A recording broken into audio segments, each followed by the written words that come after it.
એવું થશે તો હું જય જવાન બોલાવીશ, તમે જય કિસાન બોલાવજો. હું જય જવાન બોલાવીશ, તમે જય કિસાન બોલજો.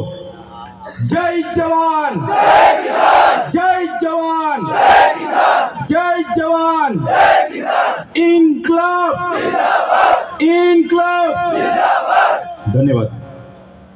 આજની ગુજરાત જોડો જનસભામાં અહીં મંચસ્થ મારી સાથે ઉપસ્થિત આમ આદમી પાર્ટીના પ્રદેશના યુવા અધ્યક્ષ એવા બ્રિજરાજભાઈ સોલંકી, વિદ્યાર્થી નેતા અને આમ આદમી પાર્ટીના યુવા આગેવાન એવા યુવરાજસિંહ જાડેજા, આ વિસ્તારના સંગઠન મંત્રી એવા નરેશભાઈ બારિયા, આ ઝોનના પ્રભારી એવા અશોકભાઈ ઓઝા, સાથે આપણા મહીસાગર જિલ્લાના પ્રમુખ એવા બાબુભાઈ ડામોર, દાહોદ જિલ્લાના પ્રમુખ એવા રાકેશભાઈ બારિયા, દાહોદ લોકસભાના ઇન્ચાર્જ એવા ભાણાભાઈ, સાથે આ વિસ્તારમાંથી દાહોદ જિલ્લાની આજુબાજુની વિધાનસભા 2022ની ચૂંટણી લડેલા એવા તમામ સાથીઓ, વિધાનસભાના ફતેપુરાના પ્રભારી, ઝાલોદના પ્રભારી અનિલભાઈ અને તમામ વિધાનસભાના પ્રભારીઓ, તાલુકાના પ્રમુખો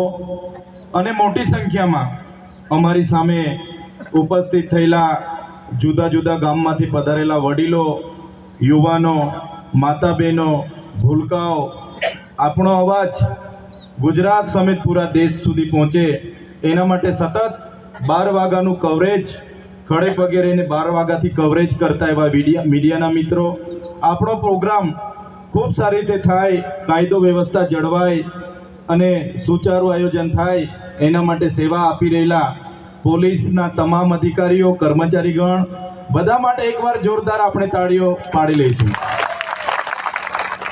સાથે મંચસ્થ જયેશભાઈ સંગાળાજી, દેવેન્દ્રભાઈ મેડા, અજયભાઈ કટારા જેવા અનેક આગેવાનોનો આજના કાર્યક્રમમાં આ ચૈતર વસાવા બધાને જ જોહાર વંદન કરે છે, બધાને હું નમન કરું છું. સાથીઓ, દેશની આઝાદી માટે ઘણા આંદોલનો થયા, ઘણા યુદ્ધો થયા, સંઘર્ષ થયો, ઘણા યુવાનોએ, ઘણા આગેવાનોએ એમાં શહીદી વહોરી. આ ભૂમિની બાજુમાં માનગઢ ધામ છે. દર વર્ષે 17 સપ્ટેમ્બરે ત્યાં અમે આવીએ છીએ. ત્યાં પણ જલિયાવાલા બાગના હત્યાકાંડ કરતાં પણ મોટો હત્યાકાંડ માનગઢ ધામમાં પણ થયો. 1500 જેટલા લોકોને ગોળીઓ બારથી મારી નાખવામાં આવ્યા. આજે સવારે હું લીંબડીની બાજુમાં આવ્યું કંબોઈ ધામ, જ્યાં ગોવિંદ ગુરુની સમાધિ છે, ત્યાં હું જઈને એમના દર્શન કરીને આવ્યો. તો આ ભૂમિ એક ક્રાંતિકારી ભૂમિ છે. આજનો દિવસ એ સંવિધાન દિવસ તરીકે આપણે મનાવીએ છીએ. બધા લોકોના શહાદતથી, બધા લોકોના ખૂનથી દેશ આઝાદ થયો. દેશમાં લોકશાહી આવી અને લોકશાહી આવ્યા બાદ આખા દેશના તમામ વર્ગના લોકોને એવું હતું કે હવે લોકશાહીમાં આપણે બધા સાથે જે પણ પ્રકારની આઝાદી મળી છે, અમને બધાને આઝાદી મળી, તો લોકશાહીમાં બધા સાથે રહીને દેશને આગળ લઈ જઈશું.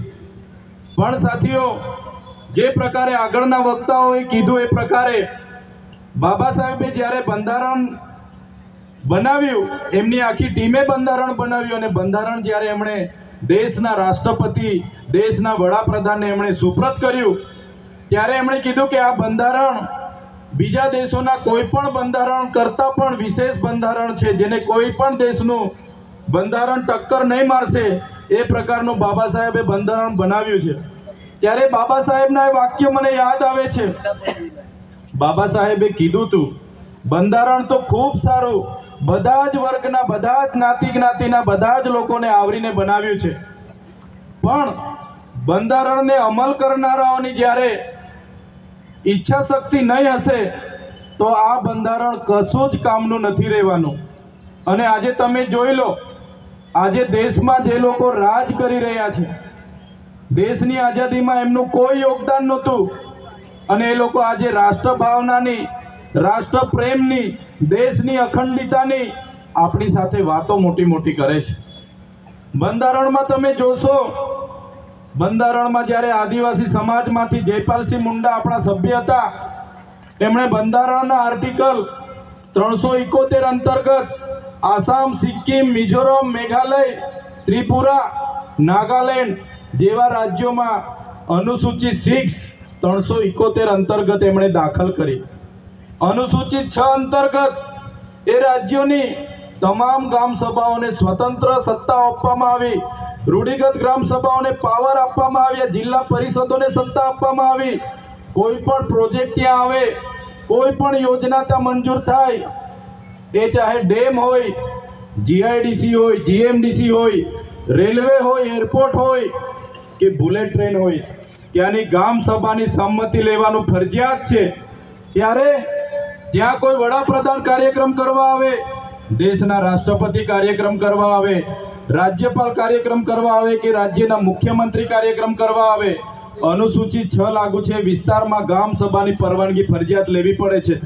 કોઈ પણ પ્રોજેક્ટ ત્યાં મંજૂર થાય, એની જમીન સંપાદન કરતા પહેલા ગ્રામ સભાની પરવાનગી લેવી પડે, એ વ્યક્તિની પરવાનગી લેવી પડે. આ પ્રકારે પબ્લિક હિયરિંગ કરવું પડે, પછી જ ત્યાં જમીન સંપાદન થાય છે. એ પાવર અનુસૂચિત 6 માં આપેલા છે, બંધારણની કલમ 371 માં આપેલા છે. ત્યારે આજે એ વિસ્તારનો આદિવાસી સમાજ આજે બચેલો છે. ત્યારે આજે ગુજરાતમાં પણ અંબાજીથી ઉમરગામના 14 જિલ્લાઓમાં બંધારણની કલમ 244ની પેટા કલમ 13 ક અંતર્ગત આપણને અનુસૂચિત 5 ની જોગવાઈ કરીને બંધારણમાં આપણને આપી છે. સાથીઓ, આજે આઝાદીના 78 વર્ષ થયા, પણ આ સરકારોએ અનુસૂચિત 5 આજ દિન સુધી લાગુ નથી કરી. આજે સત્તામાં બેઠેલા લોકો પોતાનો સત્તાનો દુરુપયોગ કરીને જ્યારે આ વિસ્તારમાં ડેમો બનતા હતા, આ વિસ્તારમાં કોરિડોર બને, ભારતમાલા પ્રોજેક્ટ બને, આ વિસ્તારમાં જ્યારે એરપોર્ટ આવવાનું હોય, આ વિસ્તારમાં જ કોઈ જીઆઈડીસી, જીએમડીસી આવવાની હોય, સત્તામાં બેઠેલા લોકો સત્તાનો દુરુપયોગ કરીને પોલીસને મોકલીને બારોબાર આપણી જમીન આજે છીનવાઈ રહી છે. બંધારણમાં 1996ના પેસા એક્ટની જોગવાઈ છે કે ગ્રામ સભાની પરવાનગી ફરજિયાત હોવી જોઈએ, પબ્લિક હિયરિંગ થવું જોઈએ અને એની સંમતિ હોય તો જ જમીન સંપાદન થાય. પણ આજે એનો કોઈ અમલ કરતું નથી. આજે 1983માં જે 73 AA માટેનો કાયદો બન્યો, એમાં આદિવાસીઓની જમીનો બીજા કોઈ ખરીદી ના શકે અને આદિવાસીની જમીન બીજા કોઈ વેચી ના શકે, એ કાયદા અંતર્ગત આજે આપણને પ્રાવધાન મળ્યા. પણ તમે આજે જોઈ લો, દરેક જિલ્લાના કલેક્ટરો 73 AA ની જમીનો બારોબાર એમના દસ્તાવેજો બનાવીને આપી રહ્યા છે.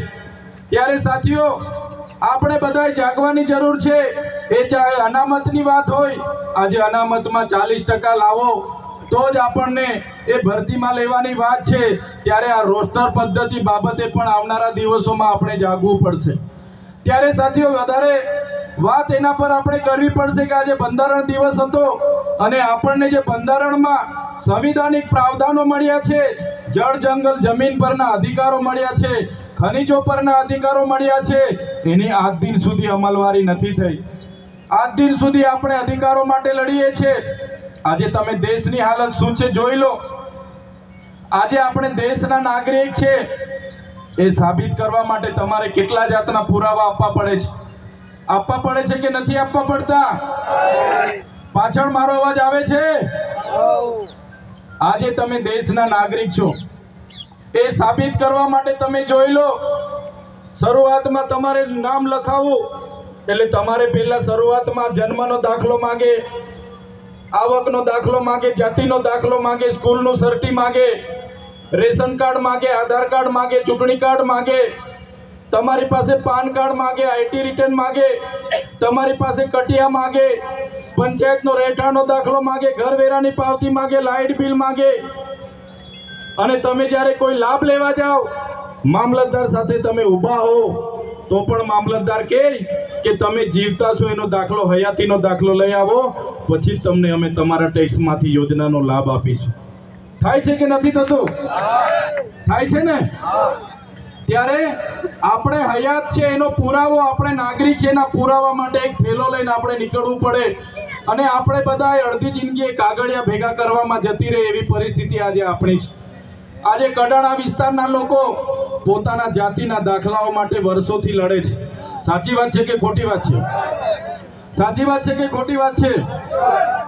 જ્યારે કડાણા ડેમ બન્યો અને એ કડાણા ડેમમાં ગામડાઓ વિસ્થાપિત થયા, જમીનો સારી જમીનો ડૂબી ગઈ, ગામો વિસ્થાપિત થયા, સમાજ સંસ્કૃતિ પ્રકૃતિ સાથે છિન્ન ભિન્ન થઈ ગયા અને વિસ્થાપિત થયા. સરકારે કીધું તમને જમીન સામે જમીન આપીશું, સિંચાઈનું પાણી આપીશું, એક પરિવારમાંથી એક જણને નોકરી આપીશું.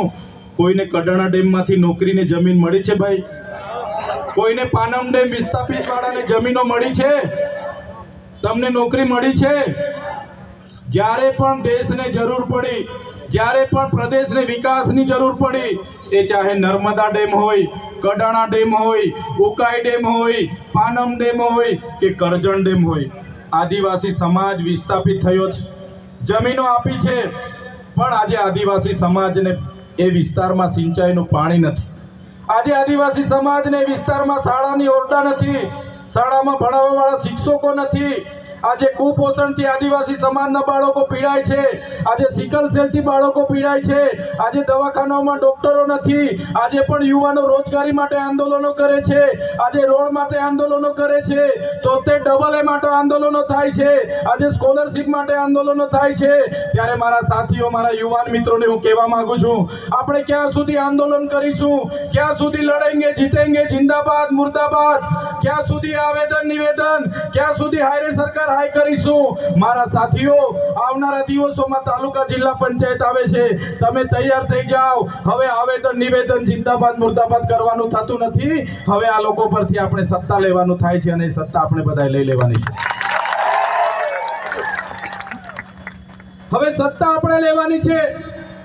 તમે જોયું હશે, આપણા પ્રદેશના આપણા જ એમએલએ જ્યારે આ ગુજરાતના શિક્ષણ મંત્રી હતા, આદિજાતિ મંત્રી હતા, એમની અધ્યક્ષતામાં જ 28/10/2024 ના રોજ એક પરિપત્ર એમણે બહાર પાડ્યો આપણા મંત્રીએ, અને એમણે કીધું કે જે આદિવાસી વિદ્યાર્થીઓ ઉચ્ચ અભ્યાસ કરે છે, જે મેડિકલ કરે છે, સિવિલ કરે છે, બીએ કરે છે, બીએડ કરે છે, બીએસસી કરે છે, એમએસસી કરે છે, જે લોકો પીટીસી કરે છે, બીએડ, જે લોકો એમએસડબલ્યુ, બીએસડબલ્યુ કરે છે, એમના માટે સરકાર તરફથી પોસ્ટ મેટ્રિક શિષ્યવૃત્તિ હતી, તે આજેથી અમે બંધ કરીએ છીએ એમ કરીને 28/10/2024 ના રોજ આપણા મંત્રીએ પરિપત્ર બહાર પાડ્યો. આપણું 3,410 કરોડ રૂપિયા વર્ષનું બજેટ હતું, છતાં એમણે એવું કીધું કે આદિવાસી વિદ્યાર્થીઓના ઉત્થાન માટે, આદિવાસી વિદ્યાર્થીઓના ઉચ્ચ અભ્યાસ માટે અમારી પાસે બજેટ નથી. ત્યારે ભાજપની સરકારને હું કહેવા માંગુ છું, હમણાં નરેન્દ્રભાઈ મોદી ડેડિયાપાડા આવ્યા, એમણે જાહેરાત કરી કે અમારી સરકાર આદિવાસીઓના શિક્ષણ અને ઉત્થાન માટે પ્રયાસો કરશે. ત્યારે નરેન્દ્રભાઈ મોદીને હું કહેવા માંગુ છું, અમારું 3,410 કરોડ 2024 નું બજેટ હતું, એમાંથી માત્ર તમારા આદિજાતિ વિકાસ વિભાગે 929 કરોડ અમારા પાછળ ખર્ચો કર્યો છે.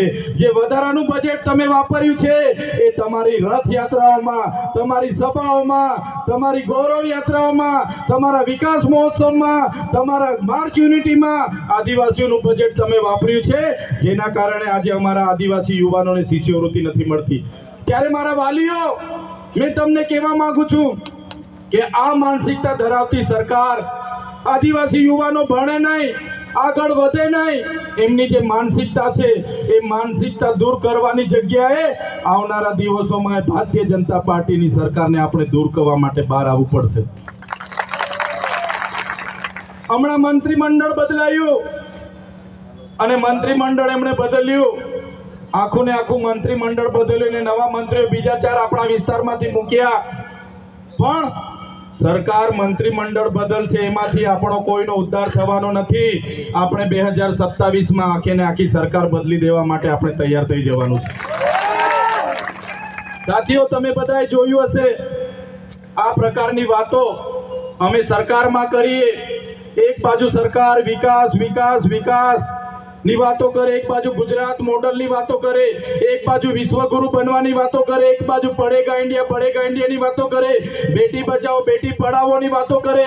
અને આપણે જ્યારે શિક્ષકોની માંગણી કરતા હોય, આપણે જ્યારે શાળાની માંગણી કરતા હોય, આપણે મનરેગા કૌભાંડની વાતો કરતા હોય, આપણે નલ સે જલમાં થયેલા કૌભાંડની વાતો કરતા હોય, એનું આંદોલન થતું હોય, અમે આગેવાની કરતા હોય, ટેટ ટાટ પાસ પરીક્ષાર્થીઓને કાયમી ભરતી થાય એની માંગ કરતા હોય, તો આ ભૂપેન્દ્રભાઈ પટેલની સરકારને ગમતું નથી.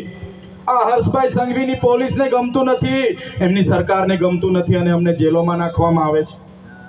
તમે જોયું હશે 2023માં પણ એક ખોટા કેસમાં મારા ધર્મપત્ની, મારી બહેનો, એમના જમાયો, મારો પીએ, મને બધાને જેલમાં નાખી દેવામાં આવ્યા, દબાવવામાં આવ્યા, ડરાવવામાં આવ્યા, ધમકાવવામાં આવ્યા અને કહેવામાં આવ્યું તમે આદિવાસી સમાજનો અવાજ કેમ બનો છો, તમે સંવિધાનની વાત કેમ કરો છો, તમે નર્મદાના પાણીની વાત કેમ કરો છો, તમે ઉકાઈના પાણીની વાત કેમ કરો છો, તમે કડાણાના વિસ્થાપિતની વાત કેમ કરો છો, તમે કોરિડોરને કેમ જમીન આપતા નથી, તમને જેલ વેઠવી પડશે.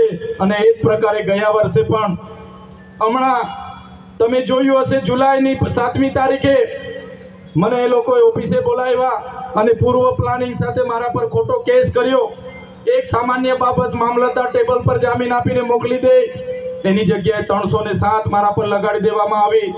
મને રાજપીપળા જેલમાં નહીં, ડેડિયાપાડા જેલમાં નહીં, મને વડોદરાની સેન્ટ્રલ જેલમાં નાખી દેવામાં આવ્યો. સયાજીરાવ ગાયકવાડે અંગ્રેજો વખતે એના પહેલા બનાવેલી જેલમાં ખંડર હાલતમાં એકલી કોટડીમાં મને રાખવામાં આવ્યો. મને યાતનાઓ આપવામાં આવી, મારો પરિવાર દુખી, મારા કાર્યકરો દુખી. મને જામીન ના મળે, મારા વકીલોને કોર્ટમાં ના જવા દે, મારા માટે આંદોલન કરે એમને જેલોમાં નાખી દે, એમના મોબાઈલો જમા થઈ જાય. મને જેલમાં મળવા માટે કોઈને પરમિશન નહીં, મારા વકીલોને મળવા ના દે, મને દબાવવામાં આવ્યો,